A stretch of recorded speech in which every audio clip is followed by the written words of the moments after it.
Yeah, Representative Gardner holding one of many to come town hall meetings here at the Larimer County Courthouse in Fort Collins, talking a little bit about the first 6 weeks that he spent in Washington, D.C., and also addressing some questions and concerns from his constituents. This is a great opportunity to be hands-on about some of the greatest challenges that face our country. About 100 people attended the town hall meeting this afternoon to talk with the congressman about a multitude of issues, including the usual suspects, health care, and the war in Iraq and Afghanistan. Gardner told the crowd what he's been working on since being elected and what his plans are to turn this economy around. So a lot of concern continues to be raised about health care, about spending, about jobs, and really people wanting to know what's happening. And so this is, I think, absolutely critical. The congressman also talked about the continuing resolution, a bill that the House of Representatives passed this weekend. The bill now in the hands of the U.S. Senate pertains to the continuation of operations for the U.S. government. Funds from March 4th through the end of the fiscal year, we've got to cut spending.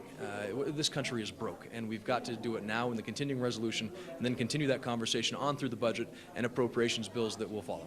One of the more emotional discussions at the meeting today involved some Libyan students at CSU and residents here in Fort Collins, asking the congressman to tell President Obama to stand with the people of Libya and their fight against Muammar Gaddafi. So, Gaddafi is killing our people in back home. More than 500 people have been killed so far.